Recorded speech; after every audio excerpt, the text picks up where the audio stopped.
When I saw her, my heart raced. It wasn't just her beauty, though that alone could have stopped traffic on any street in Rio. It was something in the way she stood still while the city moved around her. A calm storm. Her black hair caught the last light of the afternoon.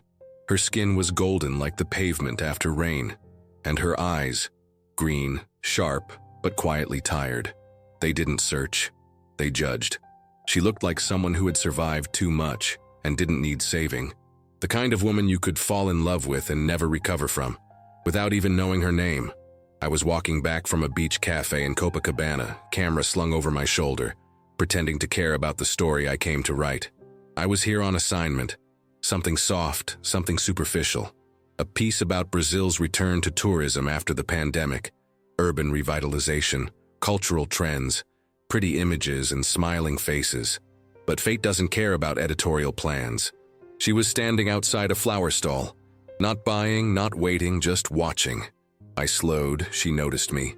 Her eyes locked onto mine like it wasn't an accident, like she chose it. And for a second I forgot the heat, the city, even my own name. Then she turned and walked away down a narrow side street. I hesitated, then followed. She never looked back. I lost sight of her for a moment, then saw her again, crossing a street, entering the side door of a hotel that didn't match the neighborhood. It was elegant but quiet, the kind of place people go when they don't want to be found. I stayed outside, watching the entrance. I wasn't thinking, I wasn't planning. My instincts were screaming that I was getting into something I didn't understand. I didn't care. That night I couldn't sleep. Her eyes, the way she looked at me like a decision, played over and over in my head. The next morning I went back. Same street, same stall, same time, and she was there, walking alone this time. Dark sunglasses, light coat, hair pinned up. She walked like someone who wanted to disappear, but couldn't stop turning heads. She saw me. Again, and again she didn't flinch. She stopped, looked at me across the street, then tilted her head, just a fraction, like asking a question without words. I crossed. We stood a few feet apart. The air between us was charged. Too quiet. "I don't talk to strangers," she said. The words came slowly, heavily accented. Her English was broken, but her tone wasn't. I took out my phone, opened a translator app. I typed, "Then let me fix that. I'm Scott." She read it, then looked up at me. Her mouth moved, a small, amused exhale, almost a laugh. She reached into her own purse, pulled out her phone, typed something. "You shouldn't be here, Scott." The translation came through in a soft female voice from her speaker. "I know," I replied. "Typed it. Let the app say it." "But I am." She watched me carefully, then slowly typed again. "Clara." No last name. She turned and walked away. This time I didn't follow her, but I knew I would see her again. And I had no idea the world I had just stepped into. 3 days passed. I told myself I was being irrational, chasing a face, a moment, a feeling, but something about her stayed in my blood. The way she held herself like a secret, the way her eyes gave permission and warning at the same time. On the 4th day, I went back. She wasn't there. I wandered the streets pretending to shoot photos, but I wasn't looking through the lens. I was looking for her. Then, near the old tram line, I saw her again. She was sitting at a small table outside a cafe. Dark glasses, hair tied back, calm, cold. I froze. She didn't wave, didn't speak, but she lifted her hand slowly and turned her palm upward, resting on the table. An invitation. I crossed the street. She nodded toward the chair in front of her. I sat. She picked up her phone, typed. "You came back." I smiled, typed. Couldn't stay away. She stared at the screen, then at me. Her mouth didn't smile, but her eyes, they softened, just enough to let me stay. She typed again. "You don't know who I am, Scott. That's the only reason you're still talking to me." I typed, "Then tell me." She hesitated, then shook her head slowly. Typed again. "My father's name is the kind that makes people disappear." I felt my chest tighten. "You're in danger?" I typed. She read it. Then for the first time laughed. Bitter, short, typed. "Everyone in this city is. Some of us just pretend better than others." She stood up, typed one last thing. "Don't look for me again." She walked away. I didn't follow, but I wasn't done, and neither was she. That night, I sat on the balcony of my hotel, watching Rio glitter like fallen stars. I didn't know who she really was. I didn't know what I was walking into. But I knew one thing for sure. She didn't want to be found. But I already belonged to her absence. And this was only the beginning. I saw her again. I wasn't expecting to. Not that soon. Not like that. It was evening, and I was walking near Gloria, just off the tram line, trying to look like I had a purpose. My camera hung at my side, untouched. I hadn't taken a real photo in days. I wasn't thinking about the article. I wasn't thinking about anything except the sound of her voice through that app. Then I spotted her. She was stepping out of a dark car near a quiet corner hotel. Not the one from before. This one looked older, more discreet. The kind of place no one notices. She wore a long black dress and oversized glasses, her hair tied low. 2 men stood near the vehicle, not looking at her but watching everything else. She walked past them like she didn't exist. And just before she entered the building, she paused, then turned, and looked directly at me. My heart flipped. She tilted her head slightly, the same motion she'd used the first time. Not a smile, not a wave, just that silent signal. I followed. The hotel lobby was dim and cold. No receptionist, no music. She didn't stop at the desk. She just walked to the elevator. I stepped in behind her. She pressed the top floor. We didn't speak. When the doors closed, I felt my heartbeat in my throat. I reached into my pocket and pulled out the translator app. She glanced sideways, then took out her own. "You're persistent," she typed. "You invited me," I replied. "No, I warned you." "You didn't mean it." She stared at the screen for a moment, then slipped the phone into her bag without answering. The elevator opened to a narrow hallway. She walked ahead, heels silent on the carpet. We reached a suite at the end. She unlocked it without hesitation. Inside, white walls, closed curtains, a table set for 2 that no one had used. She sat on the edge of the bed and finally spoke, in slow, imperfect English. "I no want problems." I opened the app and typed, "Then why let me follow you?" She read it, then typed back, "Because I already did." She stood, walked to the window, pulled the curtain slightly just enough to peek outside, then turned to me and spoke again, low, deliberate. "You no understand. My life. It's not free." I typed, "Then help me understand." She hesitated, then walked over, took my phone, and typed directly into it. "My father is in a war, not with soldiers, with other men like him. He moves things, controls people. He is feared, very feared." I read the words slowly. "You're telling me your father—" I didn't finish. She nodded once. A confirmation without emotion. "I never do what he does, but I carry his name. That is enough." I typed, "You live in fear?" She answered by shaking her head, but not in denial, more like resignation. "I live in control, watched all the time." I looked at her, really looked. The poise, the distance, the cold elegance, and it wasn't attitude, it was survival. I typed again, "So why let me in?"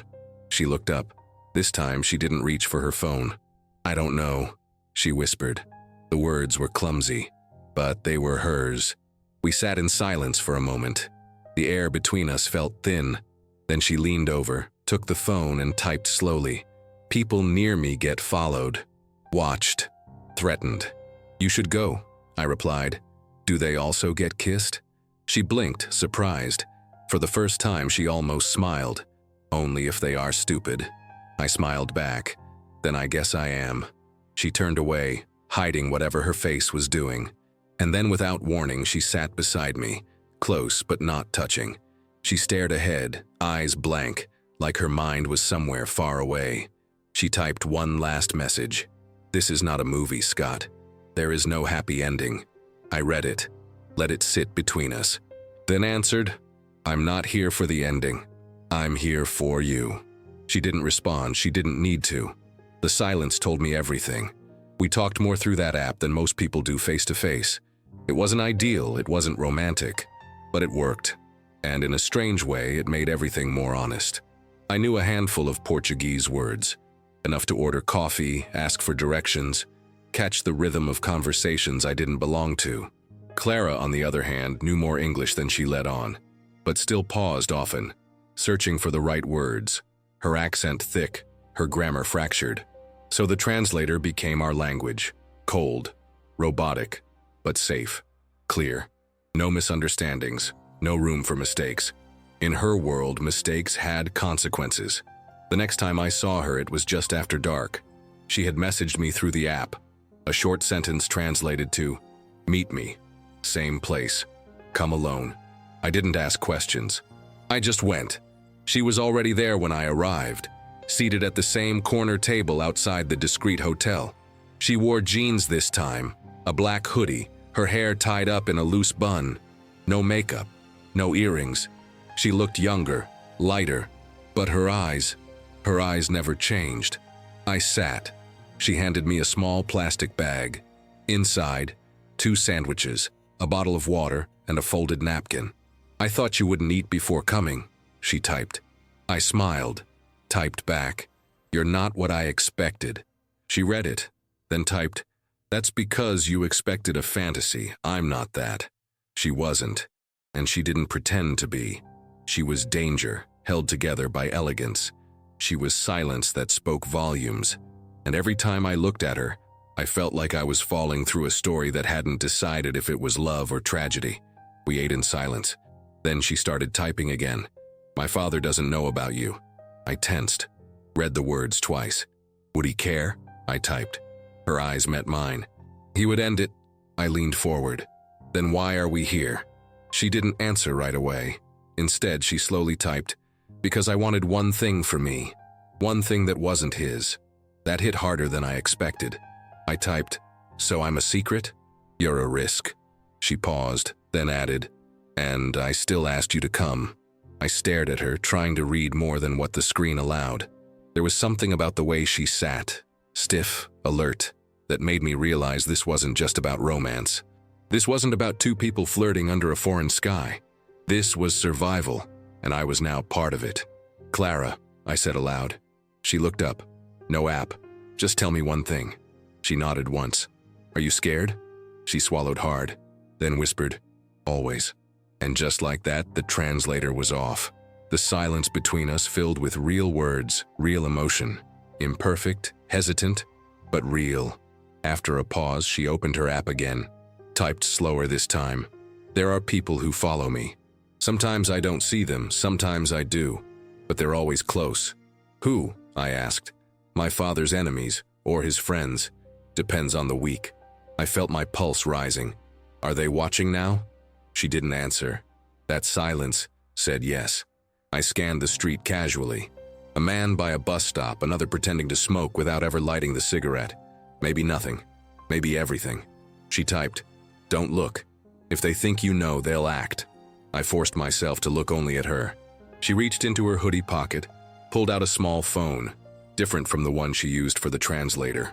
Older, cracked screen. "This is mine. The other is for them." "They read your messages?" I asked. She nodded. "So you carry 2 lives in your hands?" She smirked. But it wasn't a smile, it was more like pain with teeth. "Exactly." I wanted to say something profound, something to make her feel safe. But the truth was, I wasn't safe either. Not anymore. So I just typed, "Then we use this one, the one that's really yours." She stared at my screen, then slowly reached across the table and placed her cracked phone in my hand. Not as a gift, not as a trap, as trust. She didn't have to say anything. I understood. And when she stood to leave, I didn't follow. Not yet. Because love wasn't the plan. But connection? That was already happening. And in her world, connection was the most dangerous thing of all. She called me at 2 in the morning. No message, no warning, just a call. I was half asleep, sprawled across a hotel bed, still dressed. When I saw her name on the screen, or rather, the name I gave her in my contacts, C, I sat up instantly. I answered. "Scott," she whispered. Her voice was shaking. "Clara, what happened?" No translator, just her broken English. I could hear sirens in the background, loud, closer than they should be. "I need to see you. Now." 15 minutes later, I was outside the back entrance of the hotel where we usually met.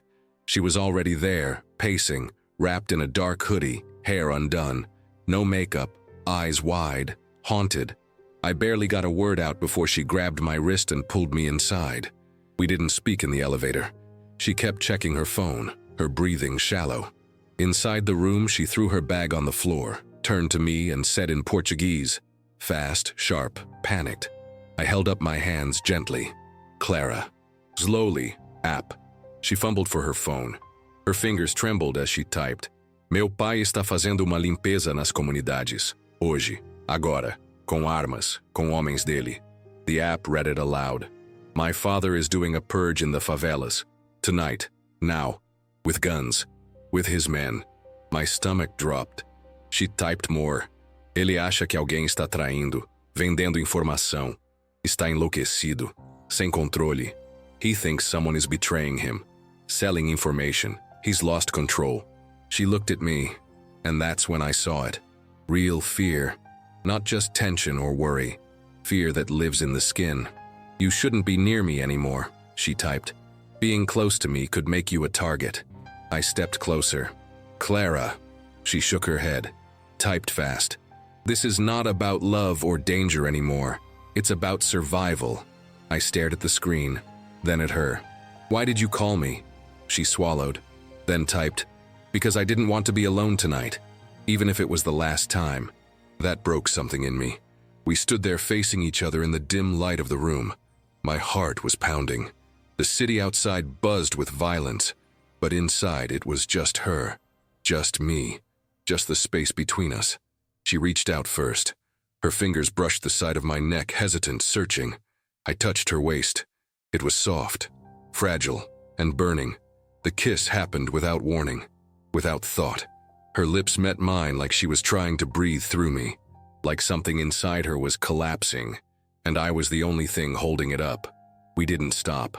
We moved through the room in silence, not the kind that was awkward, but the kind that spoke louder than words. Clothes were shed slowly, like pieces of armor falling one by one. Every touch was loaded, trembling, unsure, but real. She didn't rush.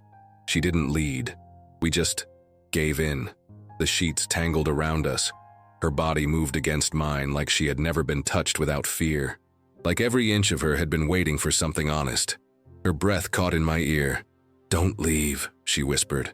I won't. And for the first time, there were no translators, no apps, no barriers, just skin, just heat, just two people pretending for one night that the world outside didn't exist. Later, we lay tangled together, the window open, air sticky with sweat and fear. She traced a finger across my chest, her voice barely a whisper. Meu pai, c'est super. I know, I said. She looked up at me. I don't want you to die, she whispered in English. I don't want you to disappear, I whispered back. Her lips touched my shoulder. A fragile kiss, a thank you. A goodbye she didn't say. Sleep didn't come for either of us. Only silence. And the creeping understanding that this was the moment we crossed the line for good. No turning back. The morning after felt like waking up in a dream I wasn't supposed to remember. Clara was already dressed when I opened my eyes. She stood by the window barefoot, arms crossed, watching the city like it might bite. Her hair was still messy from the night. Her phone was in her hand, but she wasn't using it. I sat up slowly. Hey. She didn't turn. I reached for my phone, opened the translator and typed, What are you thinking? She read it, then typed, We shouldn't have done it. I stared at the screen, then at her. She finally turned to me. Last night was not wrong, she said in English carefully. But now, we are not safe. My chest tightened. What do you mean? I asked. She picked up her cracked second phone, the one no one was supposed to know about. Mensagem chegou, she muttered, then typed it for me. I received a message from someone I don't know. No number, just said, he's watching her now. I stood up. Who? I asked. She didn't respond. I grabbed my shirt and stepped closer. You think it's your father? She didn't answer, which told me everything. There was a knock at the door. Both of us froze. We looked at each other. Did you tell anyone you were here? I asked. She shook her head fast. You? No. Another knock. Slow. Precise. I grabbed my phone, texted someone from the embassy, a contact I barely trusted, but who owed me a favor. Then I looked through the peephole. No one. I waited 10 more seconds, then opened it carefully. The hallway was empty, but something was taped to the door. A photo of Clara and me from last night. I felt the blood drain from my face. I turned, handed it to her without a word. She stared at it, then slowly sank to the edge of the bed, both hands gripping the photo like it might burn her. Her breathing got fast, sharp, like she was drowning. "He knows," she said in a whisper. "My father knows." My mind started spinning. What will he do? She didn't answer. She didn't have to. She stood quickly, grabbed her things and began stuffing them into her bag. Fast, mechanical. "Clara, wait. I have to disappear," she said. "Then I'm coming with you." She stopped. "No," she said. "You go back to your life. You forget this. You forget me." "I can't," I said. "You must." Her eyes were glassy, but her jaw was set. "Where will you go?" I asked. She didn't answer. Then, softly, she said, "There's a place in the south near the border. I have an old friend. She owes me." I nodded. "I'll meet you there," I said. "No." I stepped closer. "You don't get to decide that for me." She looked at me like she was already grieving something she hadn't lost yet. "You don't understand, Scott," she whispered. "You're not part of this world. You walk away now, you get to live. And if I don't?" She stepped forward, gently placed her hand on my chest. "Then you become the reason I die." That hit harder than I was ready for. She leaned in, kissed me once, long, slow, final, then walked out. No suitcase, no bag, just her second phone. I didn't follow. I stood there, holding the photo, listening to the silence she left behind. Outside, a black car passed the hotel slowly. Inside it, 2 men stared at the entrance. I pulled the curtain shut and knew the game had changed. This wasn't about falling anymore. This was survival, and we were already running out of time. No one chooses this life. There are people who are born into stories they didn't write, into streets where the walls breathe fear, into homes where silence is survival, into names that open no doors, only wounds. Clara was one of them, and once you've seen that world from the inside, you never forget it. There's a lie people like to tell, that everyone has a choice, that if someone ends up in crime, it's because they wanted it. But they never talk about the children, the ones born behind locked windows, the ones who grow up learning to spot police cars before they know how to read, the ones who hug a father covered in blood and still call him dad. And Clara never chose that world. It chose her, wrapped around her neck like a chain, invisible to outsiders but heavy enough to keep her from breathing freely. She told me once in a whisper that the hardest part wasn't the fear. It was never knowing who you could be if you weren't constantly trying to survive. She said she stopped dreaming around age 10 because dreams in her world were currency, and people would steal them from you if they saw you holding one too tightly. I met kids in Rio who reminded me of her. Sharp eyes, fast feet, always watching, always calculating. Not because they were bad, but because they had to be. Survival had replaced childhood, and once you grow up like that, it never leaves you. Not even when you escape. Because the truth is, you don't escape, you carry it like a shadow, like a second skin. You change your name, your clothes, your address. But the world you came from always knows how to find you. And that's why Clara ran.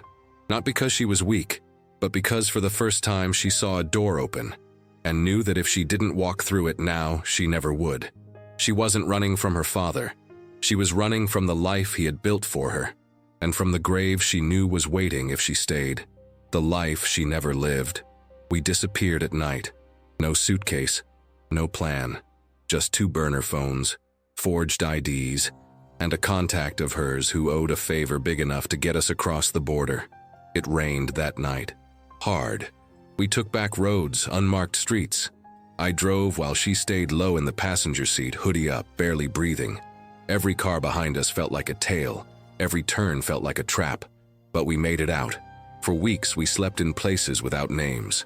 Cheap, safe, invisible. She cut her hair, burned her second phone, changed her accent when she had to speak.